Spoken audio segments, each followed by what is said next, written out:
Good afternoon and early good evening to my friends and family of Seeded Harvest. Welcome, welcome, welcome to season two of Seeded Harvest, where we talk about the fruits, then the seeds that have been planted in life, and the beautiful harvest that they produce.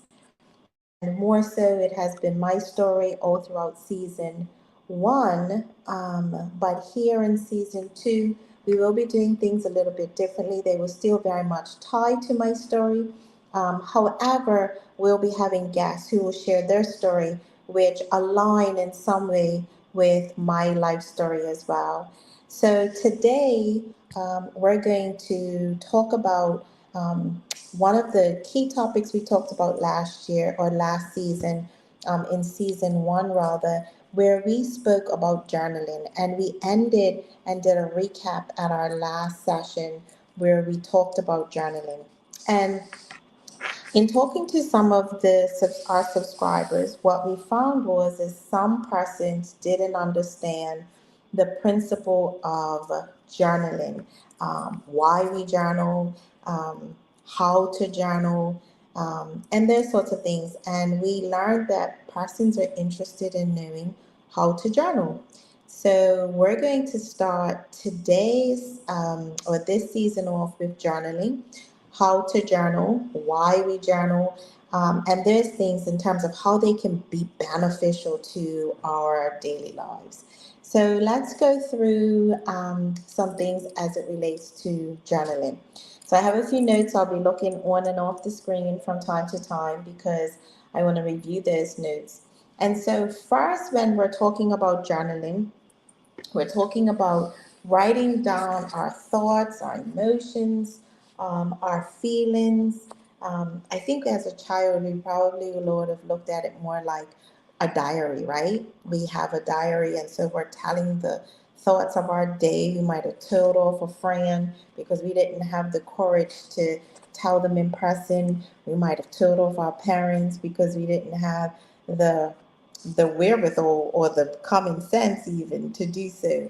And so this is one of my business journals. This is my work journal.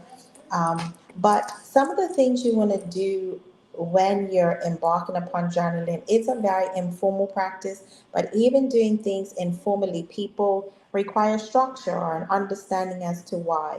So some of the things you want to ask yourself is, why do I want to start a journal? What is the purpose of this? What do I hope to get out of it? What do I want to accomplish? And so when we consider the why, the why is really, really huge. I know over the years I've had a ton of empty notebooks because they were pretty. I like the outer cover, I even like the layout of the journal. Um, had a thought to probably journal, but never did. And so they just ended up being empty journals. Like, there's books we never opened. Oh, these are books we never wrote, right? And so journaling can even be the memoir, the start to one, in terms of writing a book in the future because it has so many benefits on the end. So some of my whys are for more clarity, um, a peaceful, a more mindful sense of self, better emotional health, um, more productivity, um, working on my goals, sparking um, a different thought process, even. And so the benefits of starting a journal can be really, really vast. Like I said, increase productivity, self awareness. We can write them for gratitude and appreciation for even the smallest things and the really big things. To focus more, to get our mental health in check because we're in overdrive. We need to write down our thoughts, and we need to leave them on paper so that they don't take root in our heart. Increase mindfulness, um, a more likely set of chaste achievements and goals, a way to strengthen willpower, boost confidence. It improves our mood. It decreases stress and feeling overwhelmed. Um, Journaling can also create and form new ideas and inspiration for future events or future thoughts and things, writing or starting a business. Another thing that I do is I keep or I kept over the years a prayer journal. And so I write my prayers down because it's a way for me to be grateful because I can return to those thoughts that I had towards God, those prayers I had towards God. um, we can write them down, and then you can go back and be like, wow, look at all that God has done in my life over this time period. So those are some reasons and as to why one might journal. um, and there are no rules. Like I said, there are no rooms. You literally flow from your own being, your own positive self, your own negative self, even. Because writing down our negative thoughts help again our increase our mental focus so that we can have clarity, so that we can be more positive. Positive at mind. Sometimes when people are fasting, they write their journal. Sometimes people journal for health reasons.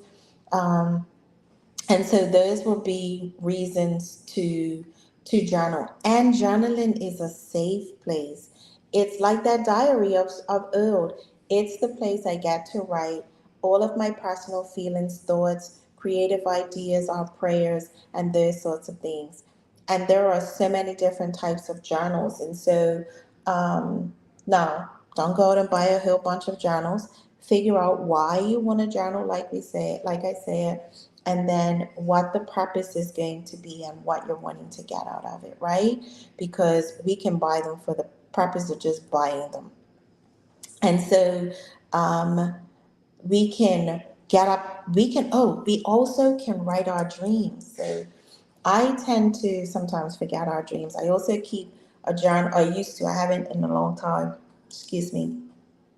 um, I kept a journal by my bed because if I had a creative thought or if God dropped something in my spirit overnight, whether it was a word for myself, a word for somebody else, just the thought that I needed to reflect on later, dreams would get written, those sorts of things. So it's really great to have one by your bed. You can have a journal just for gratitude, that place you write just for the things that you're grateful for. Um, you can have a mental health journal where your the effects of what mental health is happening. Persons who are pregnant, they can have a pregnancy journal and track their pregnancy and the good, the bad, the ugly, the symptoms, those sorts of things. Your food journal, you can journal your food journey because some people vlog and they blog, but you can write your foods down and what creative ideas, and it can become a book, or the places that you've traveled all over the world. You can journal for those reasons. Um, there are just a few things. You can journal with a colleague, you can journal with a loved one, a spouse. You can have scrapbooks as a form of journaling. I have a friend who always says write a, she's going to create this scrapbook of all of her traveling all over the world for her and her significant other, but it never comes to pass. But it's an intention that she has. So she keeps the picture, she keeps the tickets for excursions that they've done, and those sorts of things, the memories. And then you can get really creative and, excuse me, write your thoughts and your memories as it relates to those pictures and those sorts of things. So you can have a travel journal. Um, you can keep things for brainstorming. It's easy to drift off and not journal and be intentional about it, but you would be absolutely amazed and surprised how much journaling can do. And it doesn't need to be all day, every day. You literally can take 5 or 10 minutes out of your morning, your noon, your night, or all three, and just jot down your thoughts, depending on the type of journal that you've selected. And so my journal, I start with a date. Sometimes I have a theme, other times I don't.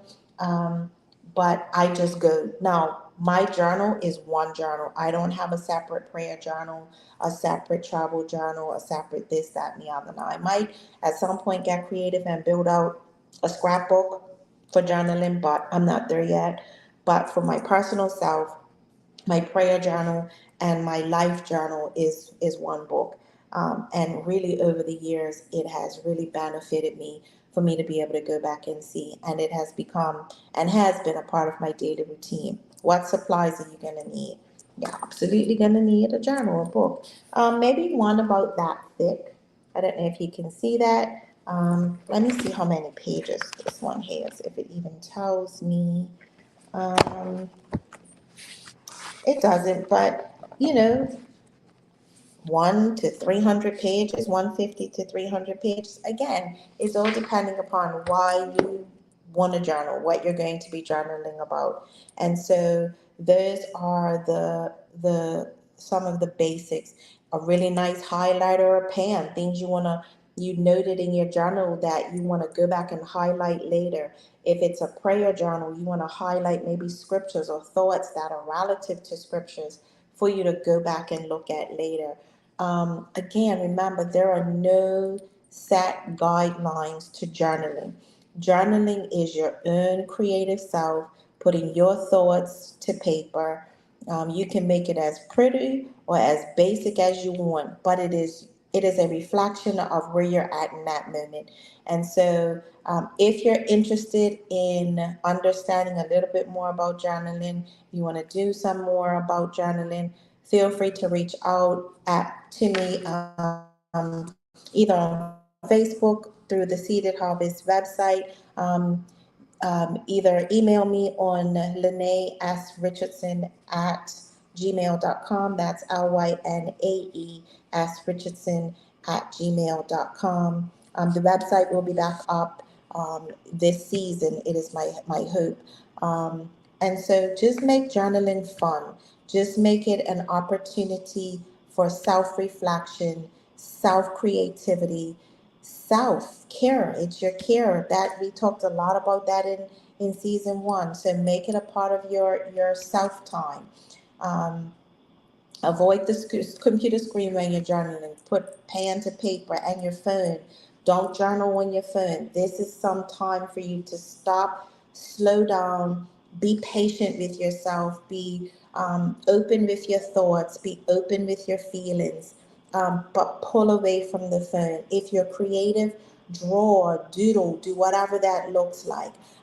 My daughter has a scripture coloring book. So she colors, and it's a way of her expressing herself, which then translates into notes at a later date where she will journal. So these are opportunities for you to have self care time, which is super, super important. And so I absolutely hope that this short blog and introduction back to season two has been helpful. This is meeting the request of a dear and near work colleague and friend who is a subscriber of Seeded Harvest. They wanted to best understand how to journal. I may start I'm thinking about it, starting a journaling club where some ladies or guys even get together and we journal just to get people started, because some people are uncomfortable with being alone, and that's okay. We can be uncomfortable with being alone until we're no longer comfortable with being alone. And so that will be an opportunity that we will embark upon at a later date. But I absolutely, next week's session, we hope to have our guest lineup finalized, and we'll release some of the topics that we will be discussing. But we wanted to kick off today with how we ended, and that was you were encouraged to journal. And in talking to this lovely lady, she wanted to best understand. So, this is a dedication to one of our subscribers and her desire to journal and better understand the how to journal. And I hope this has helped others as well in our process of time. I greatly appreciate each and every one of you for tuning in to Seeded Harvest. And it is my hope and my prayer that, as always, that you draw closer to yourself, getting to know yourself better, and most importantly, you grow closer to God, and that your seeds that you plant in life will blossom into an absolutely beautiful harvest, because you are the version of yourself that you allow yourself to become. So go ahead and be your authentic self and know that I love you to life. God bless and keep you and make his face to shine upon you and give you his peace. Take care.